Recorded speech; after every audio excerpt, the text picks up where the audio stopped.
it's Security Weekly News, episode 347. I'm Doug White, and it is Friday, the 8th of December, 2023. We've got Q-Star, Water Wars, Unitronics, Slam, Bluetooth, Cold Fusion, Google Drive, push notifications, Aaran Leyland, and more on the Security Weekly News. This is a Security Weekly production for security professionals by security professionals. Please visit securityweekly.com/subscribe to subscribe to all the shows on our network. We interrupt our program to bring you this important message. It's the show that keeps you up to date on the latest security news twice a week. Your trusted source for accurate security information and expert analysis. It's time for the Security Weekly News. AI, accelerated cloud adoption, and hybrid work are fundamentally shifting how business gets done. The old way of securing your people, apps, and data doesn't work and scale anymore. To stay ahead, today's organizations need to reimagine their security and networking infrastructure with a cloud-first, unified SASE architecture. Join Palo Alto Networks and leading technologists from across the globe for SASE Converge 2023, a two-day virtual experience, November 15th and 16th. Revealing how SASE powered by advanced AI can drive better security and networking outcomes. Register today at securityweekly.com/Palo Alto. Created in 2005 and hosted by security industry veterans, Paul Security Weekly is your source for in-depth coverage of the latest vulnerabilities, exploits, and security research. Our weekly security news discussion dives deep into the security issues we face today and potential solutions in a fun and lively atmosphere. Each week we bring on guests from the security community to learn about their journey and discuss topics relevant to their work and research. You can also subscribe to our show by visiting securityweekly.com/subscribe or look for Paul Security Weekly in your favorite podcast catcher. We've recorded a ton of content over the years, so we created Spotify playlists featuring some of our favorite episodes, including interviews with Marcus Random, John McAfee, and Chris Roberts, to name a few. You can find them at securityweekly.com/starter packs. All right, welcome to the Security Weekly News. This is Doug White. Hopefully you enjoyed the Christmas holiday festival thing that we did on Wednesday. I did Enterprise Security Weekly yesterday, which was fun. If you haven't seen that one yet, we had a pretty nice discussion there. And I'm back again today to do the news. Well, it's been Water Wars. In fact, it's so much so that I keep thinking we maybe need to call Kevin Costner and Dennis Hopper and see if we could get them involved in Water World. Yeah, that's an old reference to a really, really bad movie, but, you know, and Gene Triplehorn, the whole crew was there. It was a total disaster. But another water attack was reported. This one, ironically enough, was in Ireland. The attack was reported by a newspaper called Western People and targeted a private water group in Ireland.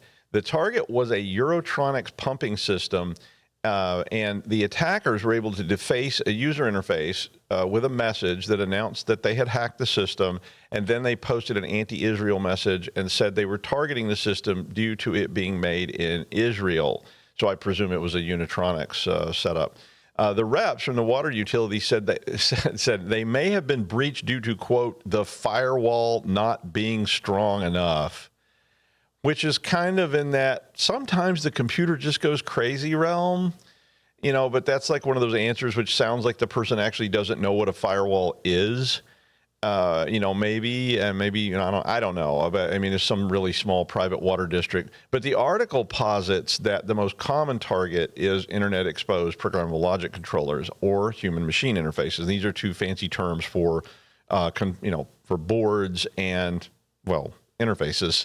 That's just what they call it in the ICS world. But they said these typically have default passwords. Now, a professor who had previously worked in Ireland that's currently working in Spain said that Unitronics products are used in the water sectors in Ireland, which is no big surprise. And I mean, you know, I guess my takeaway from this article for all of you was, look, if you have anything exposed, I mean, I don't care if it's internal, intranet, internet, whatever, and in particular, OT devices, you really need to be auditing these things and checking carefully to ensure there are no leaks. See what I did there? Yeah, check your Unitronics water system for leaks. I slay myself. But the point is, these things do have default passwords. A lot of them have vulnerabilities that are listed, and people don't seem to test them very well. And of course, during the pandemic, a lot of utilities and things exposed this stuff because they had workers that were trying to work from home and they didn't properly secure it. So regardless whether you're a water utility or anything else, you really need to go back. It's a great time to start looking at what did we do during the pandemic that may well have exposed us to all kinds of risk that we wouldn't normally do. Or maybe you've just been doing this for a long time. I audited a lot of public utilities, and boy, oh boy, was it a zoo. Now, at the same time, U.S. federal agencies have now confirmed that the Iranian-based group Cyber Avengers, which we've heard about for weeks now, which attacked some water supplies last week, also compromised other systems across the United States. So Cyber Avengers is linked to the Iranian government Islamic Revolutionary Guard Corp, or Corps, I guess. And in all cases, the group left a message on the programmable logic controller console that said, quote, "Every equipment made in Israel is Cyber Avenger legal target." So this was, I guess, their signature. Now, of course, that doesn't mean somebody else couldn't do the exact same thing. But in addition to the two water utility attacks we've already talked about, there was one in Pennsylvania at Aliquippa, I'll never forget that, and one in North Texas. An identical message was left on another Unitronics PLC at the Full Pint Beer Brewery in Pittsburgh, Pennsylvania. That was during the Thanksgiving weekend in November in the United States. A joint cybersecurity advisory then was released by the Federal Bureau of Investigation, CISA, the National Security Agency, and the Environmental Protection Agency, and the Israel National Cyber Directorate. The advisory basically said that the victims span multiple states in the United States, but they did not name any of the victims. So this thing about the beer brewery was from another source. The breach devices were using the default, and this is how they're doing it. The breach devices were using the default password of 1111. Yeah, that's more secure than using the old 0000. And they also use a default port of 2256. Now, I don't have any problem with using default ports because, I'm sorry, security through obscurity is stupid. But if you got default passwords on your gadgets and they're exposed on a common port, good luck. I would say you can change the port all you want, but if you got default passwords, somebody will figure that thing out. But the advisory said they were using the default password of 1111 and the default port of 2256. So if you have any Unitronics devices or anything else for that matter, you probably should be finding that. Now, the advisory said if you're using Unitronics, change the default passwords on your PLCs and HMIs. Use strong passwords and implement multi-factor authentication for your OT networks. And I'm sorry, I'm gonna pull back on that, Jen, and I'm gonna say, no, you should be doing that for everything, not just OT stuff. But hey, OT stuff in particular. The advisory goes on and says, to use VPNs for remote access and all the usual, the usual language you've heard from me, you've heard from Paul's Security Weekly, you've heard from everybody on earth 1,000 times. But no matter how many times people say it, guess what? People just keep getting hit because they don't take this stuff to heart. I mean, you're going to have to find all these things, and you either need to change those default passwords or, in my opinion, change them. But when it's a four-digit field, I would be protecting them in other ways. And, best of all, do all of the above. The article does have all the layout, links to the guidance from this warning and so on. So I would say everybody should read this regardless. Don't just say we don't do water, we don't have Unitronics. You should read this anyway. An attack called SLAM, which stands for Spectre Based on Linear Address Masking, has been discovered by researchers at VUSEC. This is the Systems and Network Security Group at VU Amsterdam University in the Netherlands. The project was evaluating upcoming hardware-based security features that are not necessarily already out there, but they were looking at Intel's linear address masking, AMD's upper address ignore, and ARM's top byte ignore. All of those three things are components that enable faster security checking in these secured spaces of the processor.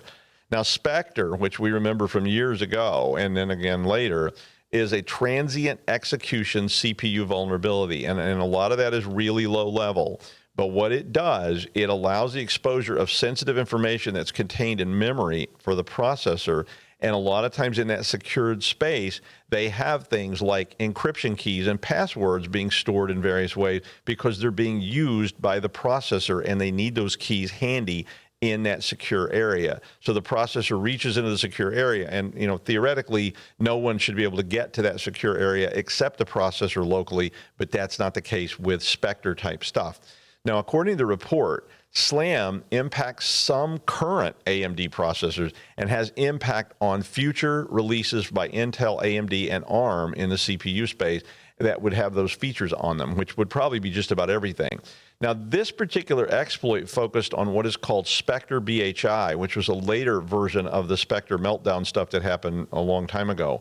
And Spectre BHI enables attackers to bypass some of the hardware mitigations that were implemented in response to the original Spectre. And again, in BHI, they were able to leak a root password hash from the latest Linux kernel and the kernel memory within just a few minutes. So, if you have that, it's over. I mean, all three manufacturers have been informed based on this. This was an academic study, so this was not an attack in the wild. ARM did publish a security advisory about the attack and noted that current mitigations for Spectre v2 and Spectre BHI should prevent any exploitation on their processors. AMD claims that the existing Spectre v2 mitigations they have should also cover this. And of course, this is an academic study, so it may be a little esoteric. But the technical paper that that details the actual attack that they used and all the code, along with a video showing the exploit, are linked in the article. So if you're interested in this or you're worried about it, it really has a lot of detail on that link. So the article itself is just kind of general stuff, but there's a link in there that will take you straight to showing you how they did it and what they're able to do. So, these are kind of esoteric. Spectre Meltdown was a bit esoteric, but that doesn't mean it's not a problem. So this is definitely something you may want to look into because we all have one of those kind of processors, and we probably will for the foreseeable future. A Bluetooth flaw that has been lurking about for several years can possibly be exploited to take control of Android, Linux, Mac OS, and iOS machines. Okay, well, that's kind of like, okay, almost everything in the world. It's one of those rarities where I don't see Windows on there, but I got everybody else in this one. The flaw is an auth bypass that would allow the attacker to connect to susceptible devices and inject keystrokes to achieve code execution on the victim's device. Now, this is pretty interesting to me. I mean, I saw Bluetooth and I went, Bluetooth is all about physical security, but SkySafe posted on the 6th that the flaw works by tricking the Bluetooth host state machine into pairing with a fake keyboard without any user confirmation. Ow. That's pretty nasty if you happen to be near a Bluetooth device. I mean, because if you've got a fake keyboard, that means you can type stuff in. And if it's running with that user's privilege level, and, they probably have admin privilege on a lot of stuff, especially like Mac OS or whatever, that's going to be pretty nasty. The author said that the unauthenticated pairing mechanism is defined in the Bluetooth specs, which it is, and implementation-specific bugs would expose it to the attacker. SkySafe went on to say that the full details and proof of concept scripts are not yet released, but they will be released at an upcoming conference. And they said they will be changing this notification very shortly to tell what the conference actually is. So I'm presuming they're waiting for confirmation or something from the conference. The blog post also contains patch information that you might need to use for this. Now, this could have a lot of impact on many, many different things when you think about Linux, iOS, Android, and so forth, and how many of those things actually do have Bluetooth, and how many of those things have Bluetooth actually enabled by default. So if you have that kind of stuff in your organization, it may be possible for somebody to do this. And you say, well, who's going to get in our factory and so forth? And it's like, well, people often said that to me when we were auditing them, and then we went out and broke in their factory.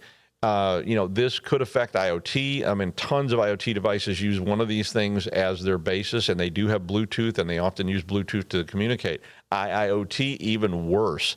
A lot of them use Bluetooth, and, they are near field, but that doesn't mean somebody can't get in your factory. And, every time somebody tells me that when they, that they've got physical security, I worry about it. But basically the findings said that when the handshake process for Bluetooth encounters a keyboard or a device pretending to be a keyboard, it tries to make the pairing as easy as possible since, if you don't have a keyboard, it may be pretty hard to access the device, so when it's first being set up and people leave this stuff in place. The good news is that Bluetooth is limited in range, which means you do need to test your physical security controls carefully. But if you've got Bluetooth devices in public spaces, like, say, airports or places where people are passing through all the time, there could be a huge risk from this. So I would tell you it might be time to revisit your audit and controls for things like near field devices, which includes infrared, Bluetooth, all kinds of things, because physical compromise is possible. We did it all the time, and I'm not even that good at it. I know people that are really good at it. Some of them are on Paul's Security Weekly. And, so you probably want to think about this a little bit. But if you're public, you got customers coming in the front lobby, it could really be a real problem.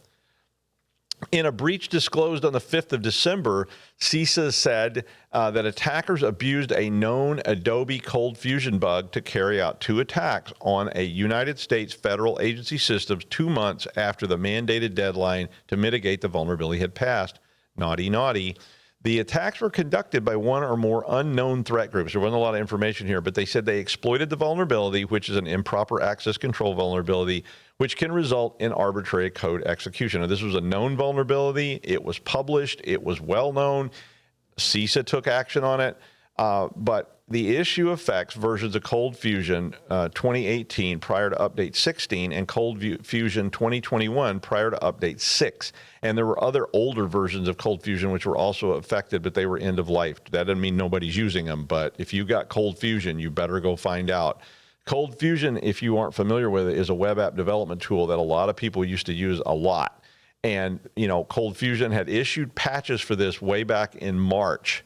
So after the patches were issued, CISA added the flaw to the known exploited vulnerabilities catalog and required all federal agencies subject to CISA, which is a whole bunch of them, to apply this patch by the 5th of April per executive order guidance.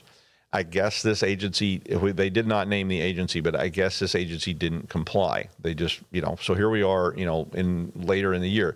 Now, the network logs showed that at least 2 public-facing servers were compromised between June and July, long after this was supposed to have been patched, which is just ridiculous. I understand that it takes time to, evaluate patches, but you were notified of it, that you needed to have it done by April 5th. You didn't do it. You didn't do it in April. You didn't do it in May. And then in June and July, you got compromised. So, yeah, that's bad. Both the servers were running outdated versions of this software. The attackers dropped a modified version of Bypass Godzilla, which is a remote access Trojan, on the system. So, look, patch them if you got them. They send these notices out. If you ignore them, you're going to get got, and it's just going to get worse. So, I'm telling you. Guess what the attackers monitor? CISA. Why not? If CISA's telling you what's going on, you might as well monitor CISA. And they say, oh, yeah, this has got to be patched by April 5th, and it's now March. Okay, well, I got 6 weeks to break in before you even have to have it patched, let alone if you don't bother to do it for, say, the rest of the year. So get on this. Google released an updated version of the Google Drive app for Windows and Mac OS, which I'm very nervous about this, but it apparently will resolve this missing file issue we talked about last week. So Google published a help page yesterday, which includes steps to resolve the issues with missing files for what they called a small subset of Google Drive for desktop users. I'm going to tell you right now, anytime you see this stuff, you better read it carefully because you're going to want to know what to do and what not to do. And hopefully you haven't already done something irrevocable with it. And there was a couple of problems with that. But per the instructions, affected users should install the latest version of Drive for their desktop, which will be version 85.0.13.0 or newer. Now, basically, they provided a full set of instructions for users experiencing lost files. And I'm telling you again, read all the, I'm bad about this too. I say, oh, there's a patch. Let's put it on. Yeah, you should read all these instructions. And of course, I think a lesson here is make good backups because they did say if you've disconnected your account or removed the local drive cache and there were things people were trying and there were blog entries where people were saying, oh, do this and it'll fix it. It maybe didn't fix it. But they basically said that if you had done some of those things, then you better have good backups because they don't have any other solutions for you, and your work could be gone. So be very careful here. Cloud doesn't mean things are safe, and cloud doesn't mean things are backed up. It just means that you're storing things, on a drive that's located somewhere else. That's all it is. So you can kid yourself that cloud is different than on-prem, but it's not. It's just moving it off-prem. In fact, it's more risky in my opinion. But regardless of that, you need those out-of-band backups. You need to keep them regular, and you need to test them all the time to make sure they're restorable, and you need to know how to do that, or one of these days you're going to be sorry, and you're going to lose 8 months of work, and that's going to be really bad. I've consulted on a couple of those in the past, and those companies were in really, really dire straits when they were going, yeah, we had a backup, but we haven't done one in like 11 months. And you're like, okay. And like, is there some way you can get all this back from this like smoking crater where our server was? Like, no, I'm sorry. I mean, magic just doesn't exist. So, move on, use the backup you got, and you don't have to rebuild everything. And that one company spent, 6 months rebuilding at a great expense. United States government investigators have used push notification data to pursue people of interest, according to a U.S. senator who leaked this information in a letter to the Justice Department that was made public. The letter was written by U.S. Senator Ron Wyden of Oregon and revealed the manner in which Americans can be tracked through a basic service on your smartphone. The letter said that the Justice Department had prohibited Apple and Google from discussing this technique and asked it to change the rule, noting that the office had received a tip that foreign governments had also begun requesting push notification data from Apple and Google. So this is all this tracking stuff, right? And I mean, believe me, I'm a police sympathizer, but there's things they should not be doing either. The technique involves the method for common alerts that are received when someone receives an email or a text that has been used to gather information about, and they used this to get information about U.S. Capitol rioters in the 6th January insurrection back in 2021. But it's also been used for other criminal suspects per a Washington Post review of court records. So when you allow push notifications on your phone, Apple and Google both create a token that links that device to the account information that the users provided, such as your name or your email address or your phone number or whatever. And that way it sends those push notifications to you. You know those little boxes that pop up and say, would you like to allow push notification? And I'm always clicking no. Yeah, exactly. Now, since companies all rely on those tokens to allow the notifications, they can reveal all sorts of information. And they do reveal things such as who the person is communicating with over messaging apps. It can communicate what times they were talking, so you can tell when those push notifications went through. And sometimes it even contains the text of the message. Apple said, quote, the federal government had prohibited us from sharing any information about this. The Justice Department declined to comment. Of course, this is how you get things like Phoenix and these other tools that exist out there that can be used to track people. And yes, I understand you're tracking criminals. That doesn't mean they're always going to be criminals, and it doesn't mean people can't misuse this. So once it's known, it's going to be a big problem. Well, the boys of the NYPD choir were still singing Galway Bay, and the bells were ringing out for Christmas Day. And we have Aaran Leyland come in from the cold and pouring a drink and telling us all our dreams will come true. R.I.P. Shane, but hi, Aaran Leyland. I'm still sad about Shane McGowan dying. But, me too. No, that was like one of those, that's like, wow, you wouldn't think he could die. It's like that saying, if it doesn't kill you, it makes you stronger. It's like he should be invincible, right? You would think that he could never possibly die, but unfortunately he did, and so we're all the worse for it. We are. Rest in peace, Shane. Yeah. Okay. This is going to be the longest show ever if I don't start. Oh God. Right. No, sorry.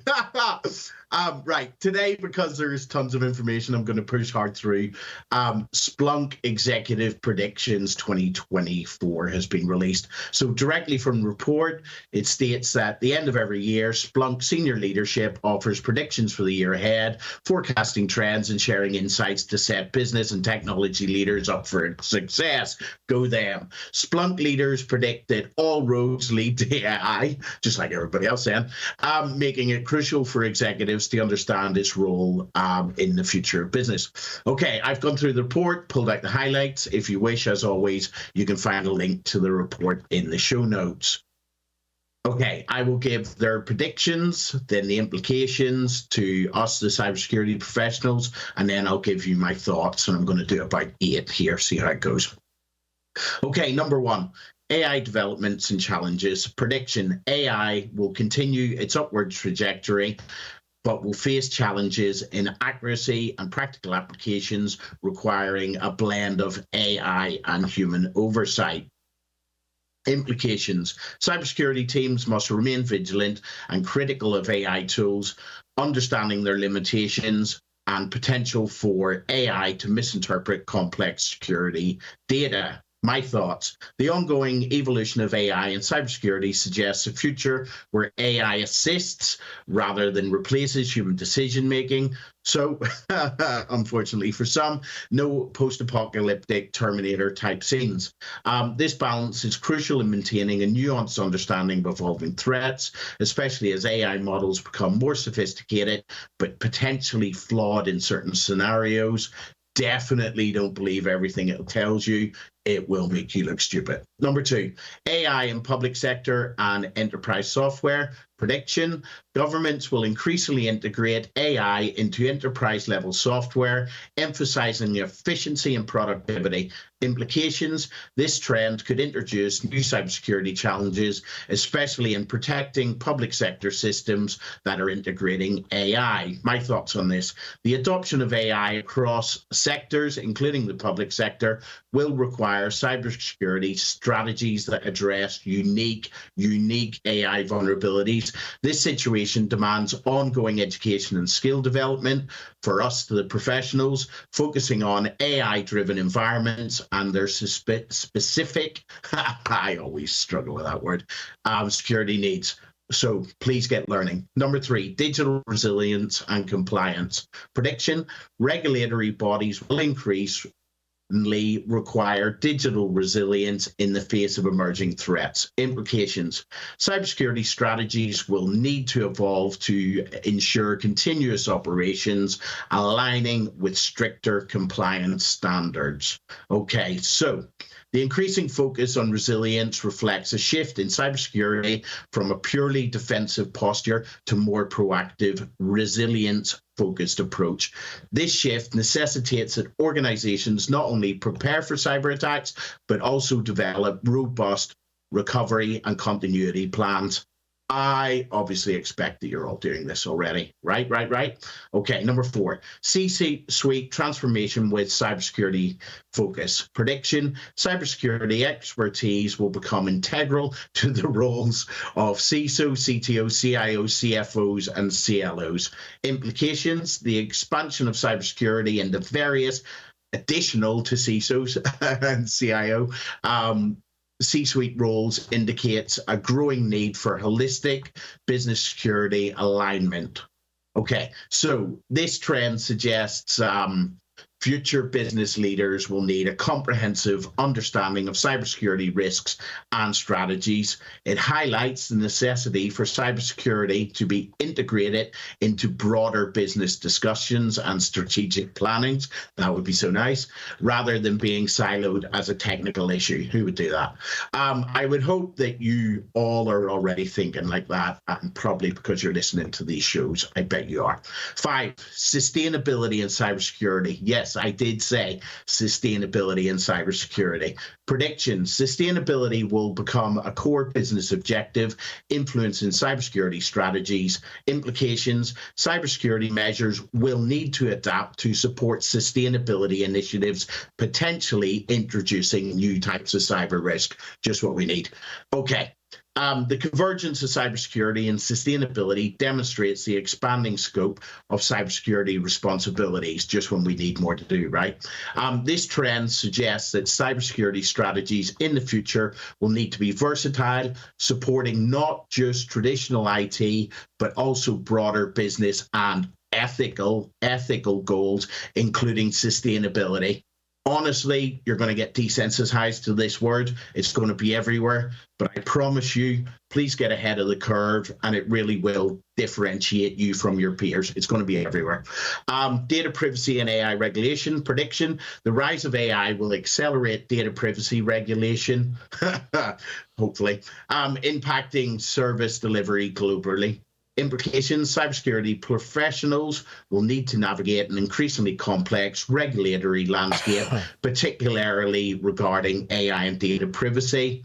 I think this prediction highlights the growing global concern over data privacy and the challenge for cybersecurity measures to adapt to various regulatory environments. It suggests a move towards more localized cybersecurity approaches, which are flexible enough to comply with different regional data privacy laws.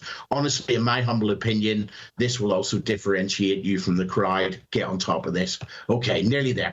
Number 7, tool consideration and operational simplicity. Prediction: organizations will aim to reduce operational complexity through the consolidation of cybersecurity tools. Implications: this trend demands that cybersecurity teams adapt to environments with fewer, more integrated tools, ensuring no compromise on security effectiveness. Okay, the movement towards tool consolidation definitely reflects a strategic shift in cybersecurity operations. It suggests a focus on streamlining and efficiency, though it also demands definitely careful planning to ensure that this consolidation does not inadvertently create extra security vulnerabilities at the end of the day. In my opinion, life has got to be better under one pane of glass, other than the many best-in-class air quotes thrown up for anybody watching, best-in-class UIs, right? Okay, number 8. A future of AI in 2044. This is so much fun. Prediction: by 2044, AI is expected to become a core component across all organizational processes, dramatically enhancing efficiency and outcomes. Implications: this long-term view anticipates a world where AI capabilities are deeply embedded in every aspect of business and cybersecurity. Cybersecurity professionals must anticipate and prepare for this pervasive AI integration. Honestly, I honestly expect this in 5 to 10 years, with many companies getting on board next year. The expectation of AI's integral role in future organizational processes underscores the need for ongoing research, development, and ethical considerations in AI deployment. It highlights the potential for AI to reshape not just cybersecurity, but all aspects of business operations. It really is going to. Now is the time to start learning. I promise you, professionally, you will not regret it. AI is not for the lazy. It's best used as an accelerator to enhance your productivity. Do not get left behind, but do always think about the cybersecurity considerations. They will be there, they will be new, and you're going to need to learn new skills. So, in conclusion, the Splunk Executive Predictions 2024 provides, according to them, a comprehensive overview of future trends. Brilliant. Go read it. It's good. Read it. Okay, so quickly, I read a book way back in 2016. It was called Future Crimes. It's been penned by Mark Goodman. It's like, this book needs an update. It needs an update, Mark. So if anybody in a polite way has any contact with Mark, I don't know, look him up on social media, be nice to him, tell him how good his book it is, tell him that we want a new copy of it. I've already added him on LinkedIn. He's not added me back yet, so I'm going to ask him. But anyway, okay, back to Dr. Doug in the studio, who should write a book which must involve Russians and really bad Russian accents for our subsequent TV series, Dos Vidania and Peace Out. Kiel, moose, and squirrel. Yeah. There you go. Thank you, Aaron. And finally, what is Q? Well, in Star Trek, it's a really annoying character, the Q Consortium. In some cases, it's a wacky conspiracy theory in the United States, or maybe worldwide even at this point. It's like totally bizarre. But in this case, it's apparently a secret project with OpenAI that's called Q Star. And it is claimed to be a tech breakthrough. And there's all these stories about it that are so weird, but it basically said that the breakthrough could allow far more powerful AI models that could solve math problems it had never seen. Well, I mean, okay, That doesn't really sound like the end of the world. But the story was released by The Information on the 22nd of November. And with all the hiring and firing of Sam Altman and quitting of Sam Altman and Microsoft hiring Sam Altman and all the employees at OpenAI quitting and to support Sam Altman and Sam Altman being rehired at OpenAI and all the employees coming back to OpenAI and back and forth and back and forth. And it was like, what in the hell is going on over there? But a story broke in Reuters at the same time, along with The Information story. And both these outlets linked this breakthrough that was being loosely referred to the board firing Altman. What?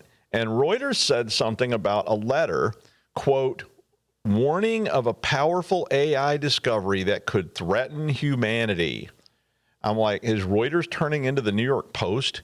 I mean, is it going to be like Wolf AI boy found in subway living off of scraps? I really was kind of concerned about this. But however, and in the same light, Reuters couldn't seem to provide any copies of this letter or anything else, which doesn't sound like good journalism to me. Now maybe, I did not go read the Reuters story, but, Reuters has always been a respected news outlet. So this was a little fishy to me. But Reuters had previously reported that Q-Star could solve a math problem on the level of a grade school student. Okay. Ooh, I mean, that doesn't exactly make it a Terminator, so it's a grade school student. All right. I mean, some of the students I've met, couldn't solve 2 + 2. So, anything's an improvement. But OpenAI hasn't published anything on the Q-Star breakthrough, but they did have some papers apparently about solving grade school math problems. There was 2 papers that could be found. Now, and it is a really interesting paper. This article I linked is a really interesting paper about Q-Star and the AI general intelligence kind of things. And AI general intelligence, of course, is AI that is actual AI, meaning it can interpret, it can cognate, it can actually, draw conclusions and make new things, all that kind of good stuff. Now, they said that the name Q-Star came from a DeepMind paper in 2013, which was about something called deep Q learning, which is a bunch of neural net stuff and other things like that. And there was a Q function that was being worked on by Atari, apparently, to try and make better gaming environments. So there are predictive algorithms and all this kind of stuff. And, gaming is a very big driver of some of this stuff because they want to have better characters in the games. They want to predict what you're going to do to improve performance and all that kind of stuff. And so if you're interested in AI or AI general knowledge, this is a really extensive article. Despite some of the hyperbole around it, it was a really good article about the history of some of this, about these Q algorithms and all this kind of stuff, and a movement towards general intelligence in AI. So I enjoyed reading it, so I would check it out. Well, thanks, Aaron, and we'll see you next week on the Security Weekly News.